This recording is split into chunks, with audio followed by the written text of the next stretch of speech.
Как да спечелиш първите си 1000 лева онлайн, като предлагаш физически продукти? Това е част 2 от поредицата за онлайн бизнес от нула, която има за цел да помогне на начинаещите първо да печелят допълнително, а след това, ако искат да развият собствен бизнес онлайн. В предишното видео си говорихме за това как можеш да предложиш твои услуги, срещу които да започнеш да печелиш пари, предлагайки услугите на клиенти. Но ако услугите не са твоето нещо, интернет бизнес, онлайн бизнеса не се изчерпва с тях, разбира се. В днешното видео ще поговорим малко повече за продуктите. Искам да ви дам няколко съвета какво да не правите и няколко практически стъпки какво да правите, ако искате да започнете да предлагате ваши свои продукти в интернет. Първото нещо, което трябва да се запитате, е откъде ще дойдат продуктите. Дали вие ще ги произведете, дали вие ще ги създадете като ръчна изработка или пък дали ще ги внесете от някъде или дали ще възложите на задачата на някой друг да ги произведе. Аз имам една история само свързана с физически продукт, защото през цялата си кариера съм продавала или дигитални продукти или услуги. Физическият продукт беше начин да печелим пари, докато агенцията заработи. Агенцията я правих в партньорство, вече знаете, така че в партньорство беше и eBay бизнеса.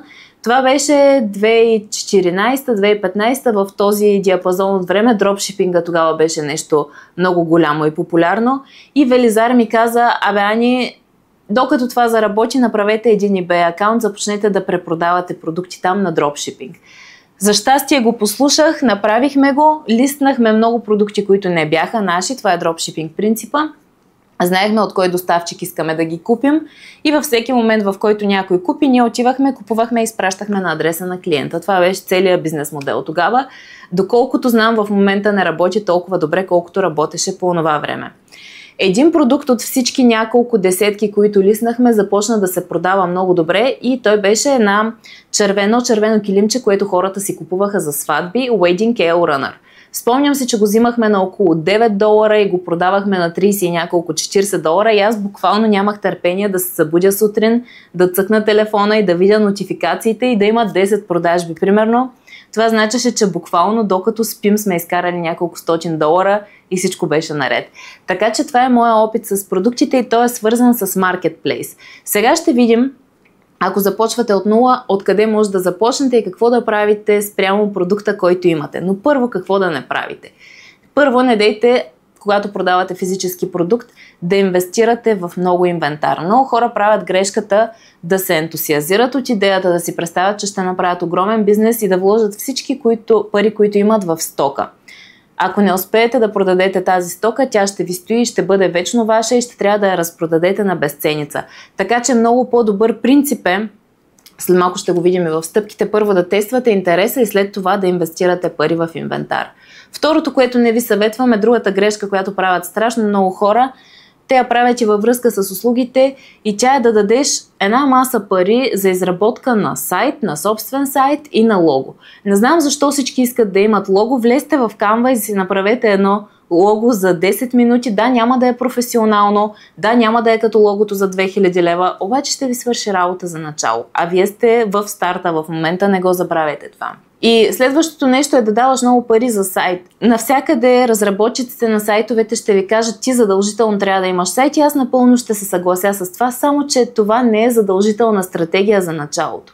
В началото може да продаваш в Marketplace, може да продаваш в социални мрежи, може да направиш комбинация от лендинг пейдж и социални мрежи, да пуснеш реклама, да си тестваш продукта и ако има интерес, ако имаш валидация с продажби, тогава вече да тръгнеш да инвестираш. Също така, ти можеш да си направиш сайта за начало съвсем сам, без да се налага да даваш няколко хиляди лева за разработка на сайт, защото това, което се случва много често, и аз съм го виждала в агенцията безброй пъти, е хората да дадат 3-4 хиляди лева да им се направи сайт и вече като имат сайт си мислят, че имат бизнес.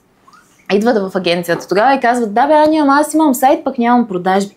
Да, ама те клиентите не знаят за тебе. Затова аз казвам, когато правя вебинара за изграждане на личен бранд, но то е валидно и за бизнес брандовете, че много по-добре да имаш аудитория, която те познава, която те харесва, която ти има доверие, отколкото да имаш невероятния продукт или невероятния сайт. Това е много по-важно, защото когато имаш аудитория, има продажби, а когато има продажби, има бизнес. Когато ги нямаш, съжалявам, ама нямаш бизнес, имаш просто един празен сайт. Така че не правете тези грешки, ако започвате от начало с физически продукт. Ето кои са стъпките, които да предприемете, ако решите да предлагате физически продукт на пазара. Първо решете какъв точно ще бъде този продукт, решете вие ли ще го изработвате, ще го поръчвате ли от някъде, ако ще го поръчвате, поръчайте първите тестови бройки, за да видите качествен ли е. Много е важно да се уверите в качеството, защото няма нещо, което ще ви поддържа бизнеса дългосрочно, ако нямате качество. Дори да имате аудитория, която ви харесва, ако предложите някакъв боклук на тази аудитория, хората няма да са доволни, ще се разочароват от вас и вие ще изгубите доверието, което е най-ценната валута онлайн. Така че първо се уверете, че независимо дали произвеждате продукта или го доставяте от някъде, той е с максимално високо качество. Второто нещо, което трябва да помислите, е на кой ще го предложите този продукт. Коя е вашата таргет аудитория? Не дейте да си мислите, че предлагайки физически продукт, той е добър за всеки и като пуснете една Facebook реклама, всички ще искат да го купят. Няма да стане така. Пуснете си реклама, няма проблем, тествайте. Хубаво е да отделите един рекламен бюджет. След малко ще говорим малко повече за това нещо. Но първо помислете кой е клиента ви, какъв проблем има, какво решение вие му давате на него. Когато сте наясно с идеалния си клиент и как тази чаша помага на вашия идеален клиент, тогава ще можете да му я представите по начин, така че той да може да я поиска. Следващата стъпка е да познаваш идеалния си клиент и да знаеш какво му предлагаш, какво решение на проблем му даваш, защо той ще иска да го купи. Много собственици на бизнеси правят грешката да си мислят, че всички са им клиенти и правят вяли послания. Тези вяли послания няма да стигнат до правилната аудитория и опитвайки се да стигнеш до всички, няма да стигнеш до абсолютно никой. Тогава нито съдържанието ти ще работи, нито рекламата ти ще работи и на всичкото отгоре ще ти струва много скъпо. От друга страна, ако опознаеш клиента си, знаеш точните му проблеми и му дадеш правилните послания спрямо продукта, който предлагаш, той ще е готов да дойде при тебе и да купи. Когато имахме агенцията все още, имахме един булчински салон за клиент и аз не съм била булка, не познавам булките, тогава пък още по-малко. За да ги опозная, си запазих час в салона, взех си човек фотограф, отидохме, аз обличах роклите, исках да разбера как се чувстват булките, исках да ги опозная. Прекарвах време в салона също така, за да чувам какво си говорят булките, майките им, сестрите им, приятелките им, като отидат на проба на рокли, защото това е много специфично преживяване. И един ден, докато си вървях и си мислих с какво са различни, тогава ми хрумна една идея, която на този бизнес му докара страшно много клиенти. Идеята беше следната. Булките, когато им мине сватбата, изпращат снимки и историите си на салона. Аз можех да взема тези истории и да ги преразкажа. Но по-важното, мислейки за таргет групата си, за това кои точно са моите жени, защото е много лесно да си помислиш булки, ами жени между 25 и 35-40 години, които ще се женят. Кои са тези жени? Тогава ми хрумна една идея, че във Фейсбук има таргет с годени жени. Аз пуснах историите с снимките на реалните булки на таргет с годени жени и колаборацията между това съдържание и тази реклама стана толкова успешно, че рекламата излизаше за части от долар цента за едно виждане, носеше страшно много клиенти и този салон продаваше скъпи булчински рокли с реклама, която харчеше 100 лева на месец. Тъй, че толкова е важно да си познаваш идеалния клиент.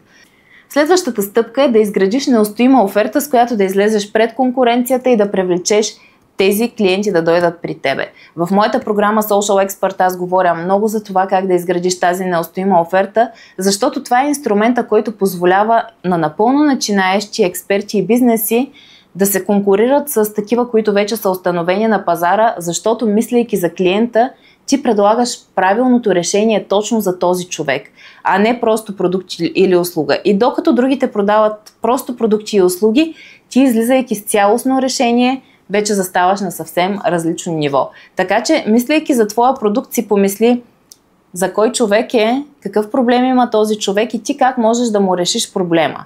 Като основният ти продукт е тази чаша, примерно, обаче ако тази чаша я предлагаш на хора, които трябва да пият 3 литра вода всеки ден и имат проблем с пиенето на вода, ти можеш да им изпратиш някакъв дигитален продукт, който да им помогне да пият водата си и да си постигнат целта в крайна сметка. Дали вече продаваш само чаша? Не, ти продаваш инструмент за решаването на този проблем с пиенето на вода. Следващата стъпка е да решиш къде ще предлагаш продукта си. След като вече го имаш, след като знаеш кой е твоя клиент, знаеш как да му говориш, трябва да решиш дали ще използваш собствено пространство тип твой сайт, дали ще използваш социални мрежи или ще използваш установен маркетплейс. Всяко има предимства и недостатъци. Аз обикновено това, което правя, е да използвам социални мрежи, за да създавам безплатно съдържание, да привличам аудиторията и след това използвам безплатна консултация като инструмент хем, за да си поговоря с хората, хем, за да мога да им кажа дали това е добро решение за тях.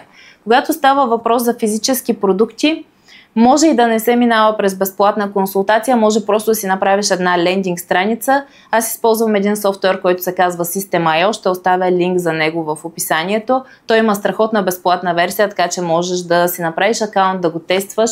Неограничена е във времето, което я прави още по-добра. Лендинг страница с съдържание в социалните мрежи и с реклама ще ти позволи да тестваш. Преди малко казах, че ще ви кажа нещо за теста и то е свързано с рекламата. Това е нещо, на което и Велизар учи своите курсисти. И то е, когато направиш страница на продукта си, да отидеш и да инвестираш пари в Facebook реклама, ако знаеш какво правиш. Това е много важно уточнение. Тук, ако не знаете какво правите с Facebook, по-добре правете безплатно съдържание под формата на кратко видео и водете трафика към тази страница, за да видите дали някой ще купи. Най-добрата валидация е когато някой ви плати за нещото. И ако използвате Facebook реклама, определете си един бюджет, който ще инвестирате примерно 100 лева, за да тествате продукта и направете реклама, която таргетира вашите идеални клиенти, има правилните послания, привлича ги, излиза ценово ефективна, за да видите дали продукта ще се продава. Защото много хора правят грешката да вкарат или да създадат някакъв продукт, който си мислят, че е изключително добър, само че пазара може да не е готов за този продукт все още. Пазара може да не го иска. Това не е продукт, който те искат да потребят или да има големи културни различия и съответно продукта да не се продава. Тъй, че с физическите продукти, преди да правите големи инвестиции в бранд и в инвентар, е хубаво да направите едни качествени тестове и да разберете дали хората са готови да плащат пари за вашия продукт. Как определяте дали това е така? Ако продукта ви излиза малко на печалба. Ако сте 0 на 0, това не е добра стратегия. Ако сте на загуба, това не е добра стратегия. Търсите резултат и продукт, в който ще излезете малко на печалба. Ако не използвате Facebook реклама и собствен сайт, винаги можете да използвате само социални мрежи и лично съобщение. Много хора знам, че продават със съдържание в социални мрежи и продажбата се случва на лично съобщение. Не е перфектна стратегия, но работи, тъй че ако работи, значи можете да я тествате. Ако вземете другата стратегия и тръгнете в посока Marketplace, може да използвате eBay и Amazon като маркетплейси, в които се продават продукти, които са произведени от някой друг. Също така в eBay е много интересно, че се продават и доста продукти втора употреба. Някои са с колекционерска стойност, така че ако имате такива неща, може да пробвате. Знам една история за, може би бяха англичани, не съм сигурна, преместили се да живеят в България, ходили по битаците да търсят книги на кирилица и ги продавали в eBay и от това се издържат и си плащат живота в България, така че и това е възможно. Имаме Etsy като маркетплейс, където се продават хендмейд неща и също пък за услуги, понеже там не съм го споменала в предишното видео, имаме Upwork и Fiverr, там можете да продавате услуги. Предимствата и недостатъците на този подход, че маркетплейса не е вашия бизнес, това е просто една сергия на един дигитален пазар, до която вие имате достъп. Маркетплейса ви взима процент от всяка реализирана продажба като маркетинг цена. Тоест вие пак си плащате за маркетинга. Това не е безплатен трафик. Просто го плащате при реализирана продажба. Това е добра стратегия за начинаещи и докато получите някакъв опит, защото обикновено начинаещите нямат маркетинг умения или аудитории и е по-лесно да получат продажби и да тръгнат от някъде. Впоследствие със сигурност ви препоръчвам, когато се валидира като успешна идеята, да се преместите към ваш сайт и да започнете да изграждате вашия бранд. Във всеки един от случаите обаче ви препоръчвам да създавате съдържание за социални мрежи, защото няма нищо по-ценно от аудиторията, която ви познава, харесва ви и ви има доверие. И съответно, така можете да привличате много повече клиенти, които ще видят продукта ви и ще го купят. И последното нещо, което все още не съм споменала като стратегия за достигане до правилните клиенти, но тя е една доста добра стратегия, Това е да представите продукта си пред хора, които са събрани вече във Facebook групи. Във Facebook има най-различни групи, по най-различни интереси събрани хора и шанса да има вашата аудитория събрана в няколко различни групи е много голям. Можете да потърсите, да разгледате, да се присъедините към тези групи, да прекарате време там и да започнете да участвате в разговора и да създавате полезно съдържание за групата. Обикновено, ако тръгнете да си промотирате директно продукта още с първия пост, админите ще ви баннат от групата и то няма да се възприеме добре от хората това нещо, но ако изградите авторитет в тази група, хората започнат да ви разпознават като експерт, тогава вече можете или да им представите продукта си в бъдеще, или да ги поканите в профила в социалната мрежа, която развивате, за да ви последват и там те да видят. Какво бих направила аз, ако имам физически продукт и искам да започна да го тествам с потенциал евентуално да го превърна в бранд и в бизнес в последствие. Да кажем, че имам тази чаша и тази чаша помага на хората да пият по 3 литра вода на ден. Какво ще направя? Първо ще определя точно до кой клиент искам да стигна. Хора, които се интересуват от здравословни навици, искат да ги изградят, но не могат да пият достатъчно вода на ден. Имат този проблем. Втората стъпка, ще помисля как да направя продукта ми цялостно решение. Тоест, мислейки за клиента си, аз ще помисля какво още мога да му дам, за да може той да започне да пие по 3 литра вода на ден.